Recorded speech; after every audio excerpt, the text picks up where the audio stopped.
शुभ प्रभात प्यारे विद्यार्थियों, मेरी भाषा हिंदी भाषा परिवार में आप सभी का एक बार फिर से स्वागत है। आप यहाँ पर देख सकते हैं ये हमारा अभ्यास प्रश्न पत्र है, सीबीएसई द्वारा जारी किया गया है, सैम्पल पेपर है, 2021-22 सेशन है आपका, हिंदी कोर्स ए के लिए है, 002 आपका कोड है। यहाँ पर ये उसी पैटर्न पे दिया गया है, 40 अंक का आपका पेपर है जो सेमेस्टर 1 की परीक्षा में आने वाला है।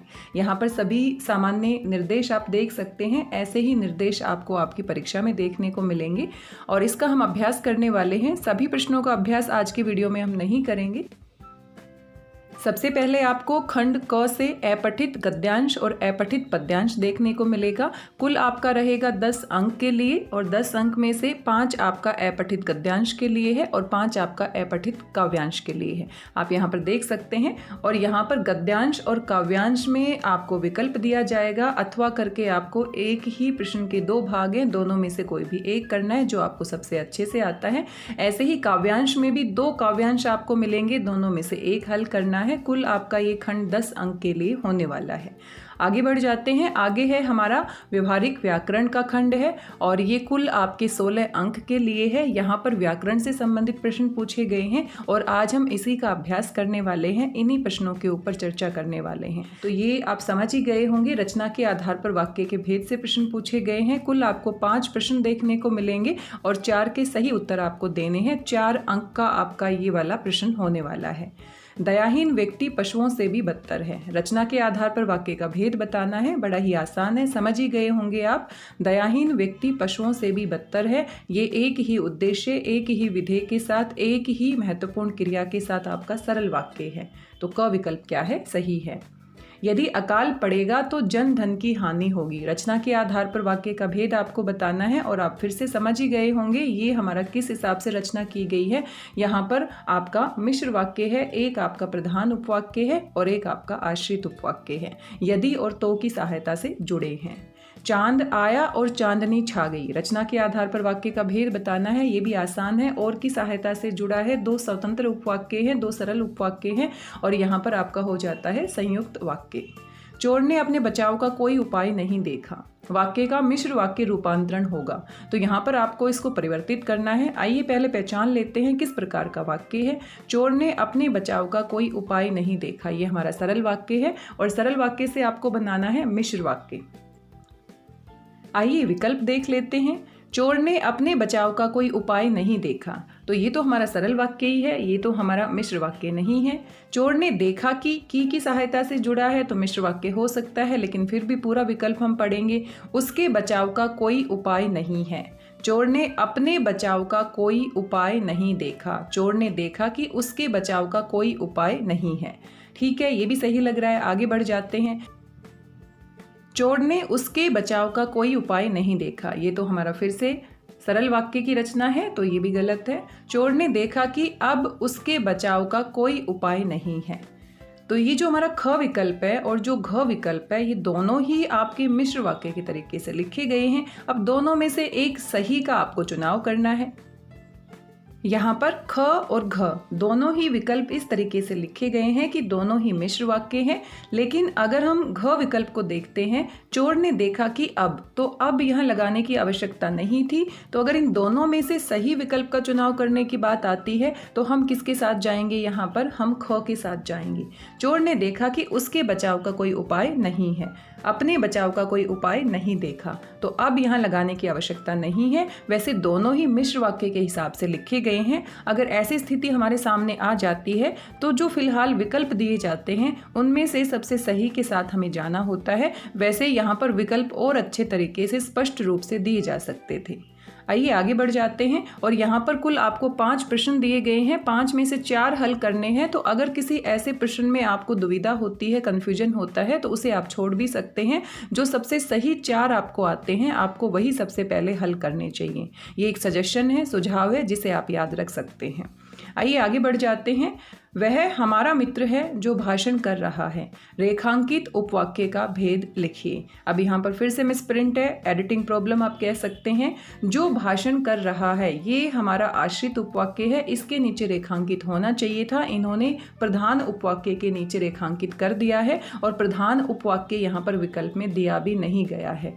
तो इस प्रश्न को भी और अच्छे तरीके से लिखा जाना चाहिए था। यहाँ पर जो भाषण कर रहा है ये हमारा क्या है, ये हमारा आश्रित उपवाक्य है और इसी का भेद आपसे पूछा गया है।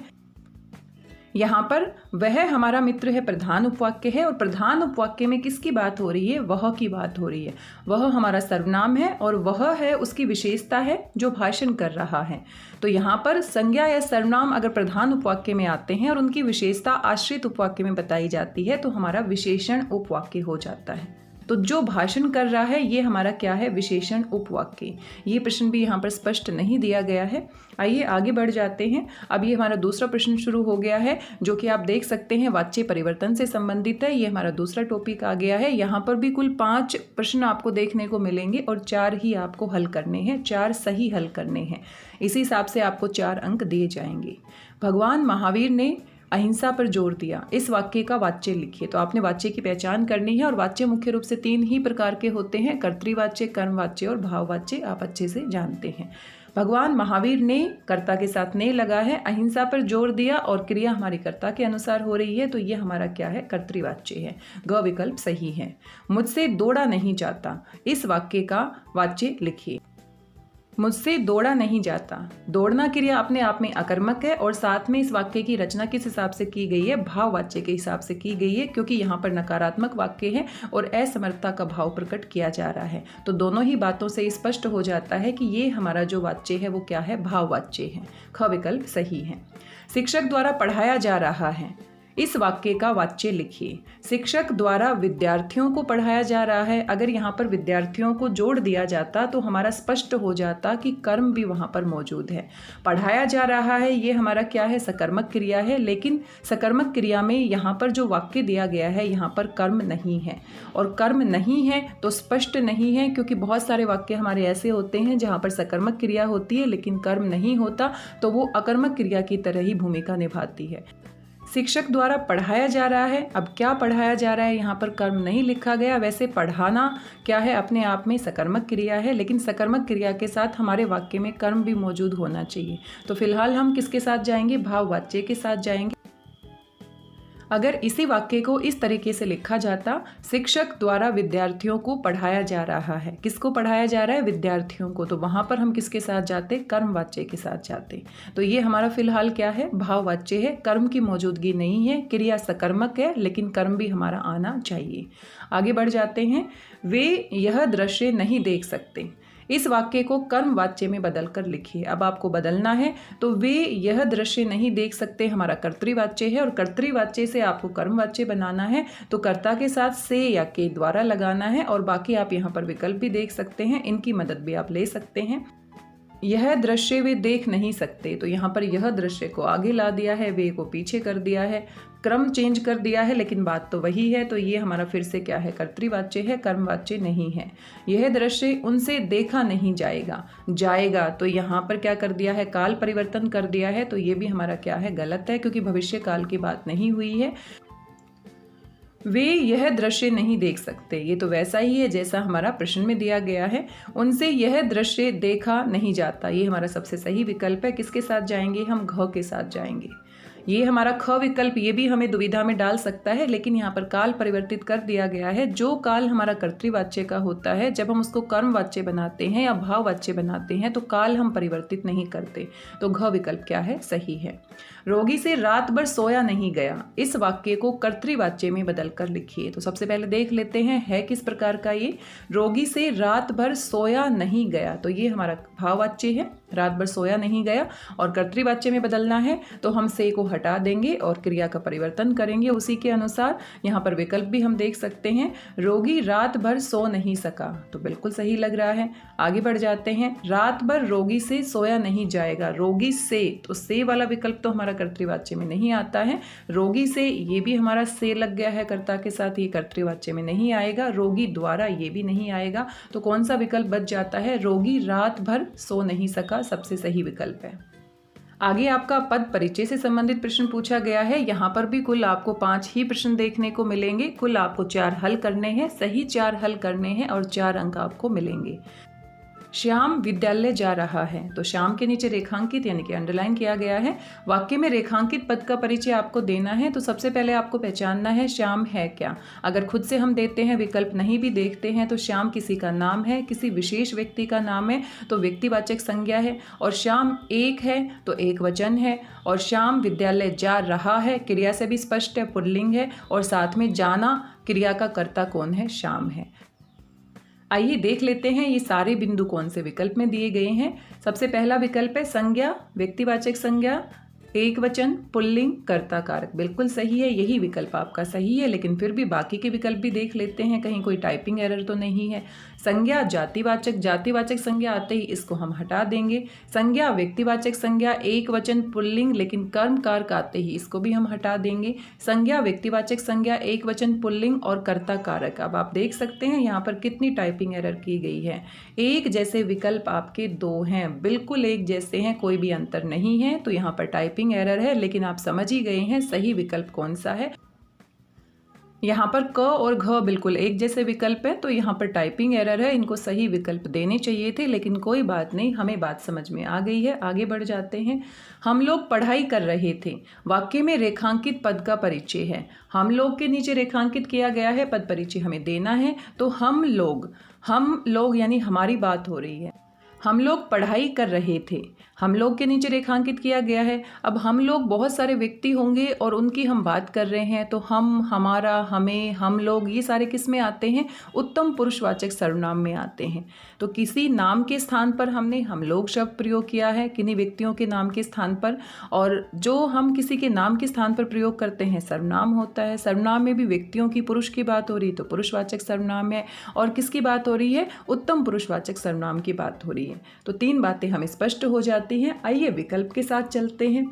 सर्वनाम अन्य पुरुष तो ये है नहीं, इसको हम हटा देते हैं। संज्ञा अन्य पुरुष, तो संज्ञा तो ये बिल्कुल भी नहीं है, इसको भी हम हटा देते हैं। सर्वनाम गुणवाचक तो बिल्कुल भी नहीं है, इसको भी हटा देते हैं। सर्वनाम है, ठीक है, पुरुषवाचक सर्वनाम है, उत्तम पुरुषवाचक सर्वनाम है, बहुवचन, बहुत सारे लोगों की बात हो रही है। और कर रहे थे, कर रही थी नहीं है, तो स्पष्ट हो जाता है पुल्लिंग है और साथ में कर्ता कारक है। तो घ विकल्प सबसे सही है। कौन सा विकल्प सही है? घ विकल्प सबसे सही है। बच्चे क्रिकेट खेल रहे हैं। वाक्य में रेखांकित पद का परिचय देना है। अब बच्चे क्रिकेट खेल रहे हैं, तो खेल के नीचे रेखांकित किया गया है। और खेलना क्या होता है? क्रिया होती है। तो यहाँ पर अब हमें पहचान करनी है, क्रिया तो है, लेकिन किस प्रकार की क्रिया है? सकर्मक है या अकर्मक है? अगर हम वाक्य को ध्यान से पढ़ते हैं तो यहाँ पर क्रिकेट कर्म की भूमिका निभा रहा है, यानी कि क्रिया खेलना अपने आप में तो अकर्मक होती है, लेकिन इस वाक्य में किसकी भूमिका निभा रही है? सकर्मक क्रिया की भूमिका निभा रही है। तो क्रिया हमारी क्या है? सकर्मक है। और साथ में बच्चे क्रिकेट खेल रहे हैं, तो क्रिया का जो हमारा वचन और लिंग आता है वो कर्ता के साथ जुड़ जाता है। तो बच्चे बहुत सारे हैं, तो बहुवचन है। साथ में बच्चे खेल रहे हैं, बच्ची खेल रही हैं, बच्चियां खेल रही हैं, ऐसा नहीं आया है, तो यहाँ पर हमारा पुल्लिंग है। और खेल रहे हैं कौन सा काल है? आपका वर्तमान काल है। तो आइए देखते हैं कौन से विकल्प में सारे ही बिंदु दिए गए हैं। क्रिया अकर्मक क्रिया के साथ हम नहीं जाएंगे। क्रिया सकर्मक क्रिया, बहुवचन, पुल्लिंग, वर्तमान काल बिल्कुल सही है। ख विकल्प हमारा सही है। क्रिया सकर्मक क्रिया, एक वचन की तो बात नहीं हुई है। क्रिया अकर्मक क्रिया, बहुवचन, पुल्लिंग, भूतकाल की बात भी नहीं हुई है यहाँ पर। तो सबसे सही विकल्प कौन सा है? ख विकल्प सबसे सही है। मैं गेंद से खेलता हूँ। वाक्य में रेखांकित पद का परिचय है, तो गेंद के नीचे रेखांकित किया गया है और गेंद हमारा क्या है हमें पहचाननी है। तो गेंद किसी वस्तु का नाम है और कोई भी वस्तु हो सकती है, कोई विशेष नाम तो है नहीं, तो ये हमारा जातिवाचक संज्ञा है।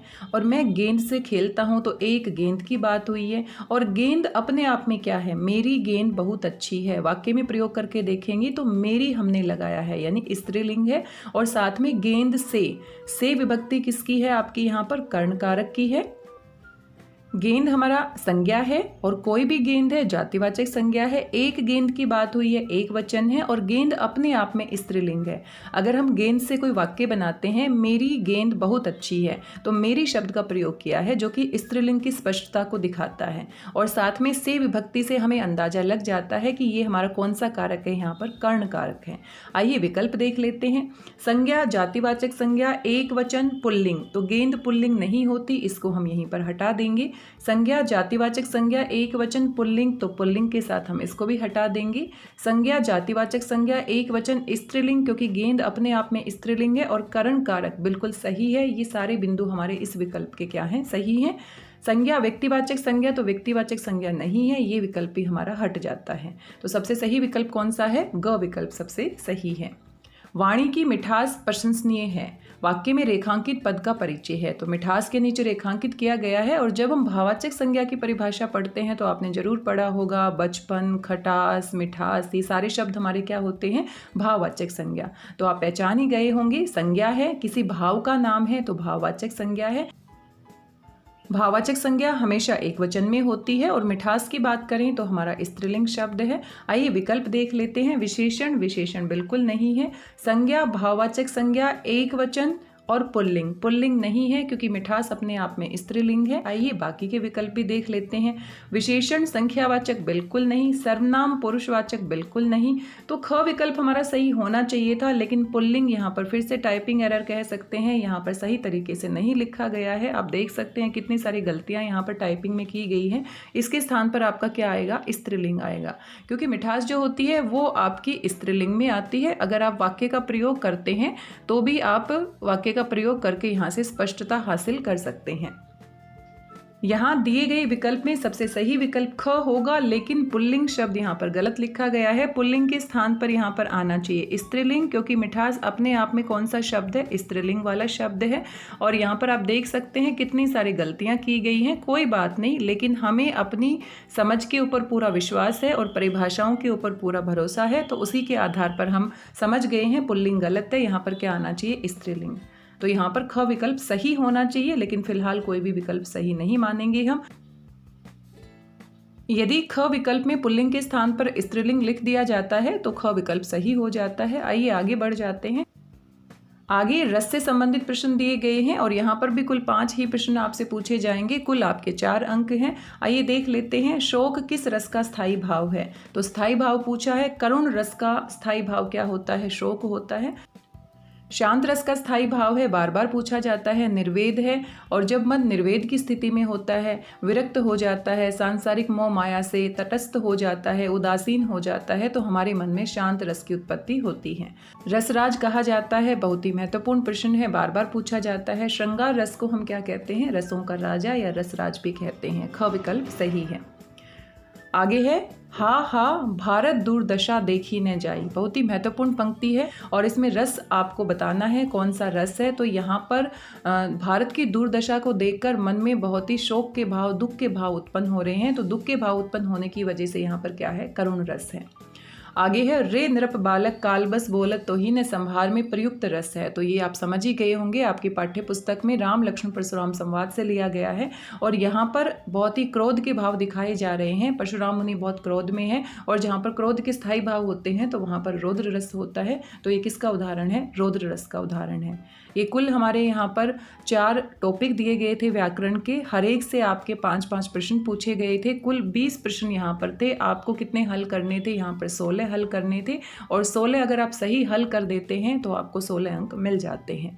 तो सेमेस्टर 1 की परीक्षा में भी इसी तरीके से बहुवैकल्पिक प्रश्न आने वाले हैं, मल्टीपल चॉइस क्वेश्चंस आने वाले हैं। व्याकरण हमारी कुल 16 अंक के लिए आने वाली है और इसके लिए आपको बार बार अभ्यास करना है। जितने उदाहरण का आप अभ्यास कर सकते हैं उतना ही अच्छे तरीके से परीक्षा में आप उनको हल कर पाएंगे। और आपने देखा है कितने सारे विकल्प तो गलत दिए गए हैं, तो आपने विकल्प को बिल्कुल ध्यान से पढ़ना है। अगर विकल्प गलत है तो अपने ऊपर शंका नहीं करनी कि हाँ मैं गलत हूँ। आपकी जो परिभाषाएँ हैं, आपकी जो समझ है वो सर्वोपरि है। अगर विकल्प टाइपिंग एरर की वजह से या किसी कारण से गलत हैं तो आपने अपनी परिभाषाओं को बदलना नहीं है कि यहाँ तो ये होना चाहिए लेकिन विकल्प में तो ये लिखा है, तो अब मैं क्या करूँ। तो आपको सही के साथ जाना है। और यहाँ पर 2 से 3 प्रश्नों में कितनी गलतियाँ हैं उसके बारे में भी हमने बातचीत की है। आज की इस वीडियो में बस इतना ही। मिलते हैं अगले वीडियो में कुछ और महत्वपूर्ण प्रश्नों के साथ। तब तक स्वस्थ रहिए, व्यस्त रहिए, मस्त रहिए और खुश होकर अभ्यास करते रहिए। मेरी भाषा हिंदी भाषा परिवार के साथ जुड़ने के लिए आप सभी का धन्यवाद, बहुत बहुत धन्यवाद।